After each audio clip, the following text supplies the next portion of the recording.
حضرت علی نے مکان نہیں بنایا ساری زندگی، مکان نہیں بنایا، کوئی کاروبار نہیں کیا ساری عمر۔ اب اس پہلو پہ بھی ذرا غور کریں، حضرت علی رضی اللہ تعالیٰ عنہ نے کوئی بینک بیلنس نہیں بنایا۔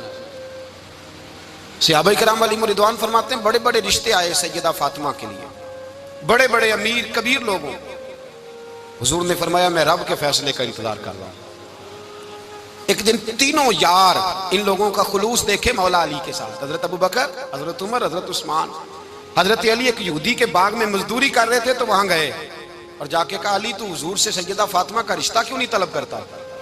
تو حضرت علی کہنے لگے بھائیو نہ مکان ہے نہ گھر ہے نہ کچھ ہے، رشتہ کیسے مانگ لوں؟ کہا تو جا تو صحیح، ہمیں تو لگتا ہے رسول پاک تیرا انتظار کر رہے ہیں۔ مولا علی شیر خدا کہتے ہیں میں گیا اور جب میں حضور کی بارگاہ میں گیا تو انہوں نے مجھے یار تھے نا تیار کر کے بھیجا، مجھے لفظ بھی سکھائے کیا کہنے ہیں، لیکن جب میں وہاں پہنچا نا تو میرے اندر طاقت ہی ختم ہو گئی بولنے کی۔ سلام لے کے تو حضور کے پاس بیٹھ گیا، حضور نے فرمایا علی کیسے آئے ہو؟ تو میں خاموش، پھر پوچھا کیسے آئے ہو؟ میں خاموش، پھر پوچھا کیسے آئے ہو؟ میں خاموش۔ کہتے دلوں کا حال جاننے والے رسول نے فرمایا علی فاطمہ کے لیے آئے ہو؟ فاطمہ کے لیے آئے ہو؟ تو حضرت علی کہتے ہیں میرا جواب بڑا نرالا ہے۔ میں نے کہا حضور وہ تینوں میرے پاس باغ میں گئے تھے، وہ تینوں گئے تھے، مجھے انہوں نے بھیجا ہے۔ کہتے ہیں رسول پاک مسکرا دیے، فرمایا علی انہوں نے نہیں تجھے بھیجا، رب کریم نے فاطمہ کا تیرے ساتھ نکاح کر دیا ہے، تیرے لیے فیصلہ ہو گیا ہے، فاطمہ کا تیرے حق میں فیصلہ ہو گیا۔ حضرت علی سیدہ فاطمہ کو بیاہ کے لے گئے تو حضرت زید بن حارثہ کے مکان میں، کوئی مکان نہیں۔ او بھائی تو دولت دیکھ کے بیٹی کی شادی کرتا ہے، سرمایہ دیکھ کے پھر دعا کراتا ہے، دعا کریں اللہ میرے داماد کو ہدایت دے دے۔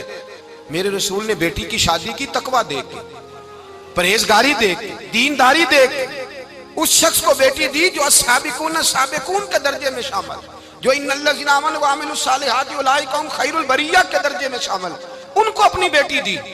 حضرت علی شیر خدا رضی اللہ تعالیٰ عنہ فرماتے ہیں کہ سیدہ فاطمہ الزہرا کو میں بیاہ کے لایا، سارے گھر کے کام حضرت فاطمہ نے کیے، میں مزدوری کرتا 2 گھنٹہ یا 1.5 گھنٹہ، زور سے عصر کے درمیان کام کرتے، 2 کلو کھجوریں ملی تو مولا علی نے اٹھا کے اپنی کمر پہ رکھی۔ باغ کا مالک کہنے لگا علی تھوڑا کام اور کر لو، فرمایا 2 کلو ہو گئیں بڑی ہیں، 1 کلو میرے بچے کھائیں گے، 1 کلو مدینے کے غریب بچے کھائیں گے۔ تو کہا علی کل کیا کرو گے؟ فرمایا کل جو رب زندگی دے گا وہ روزی بھی دے گا۔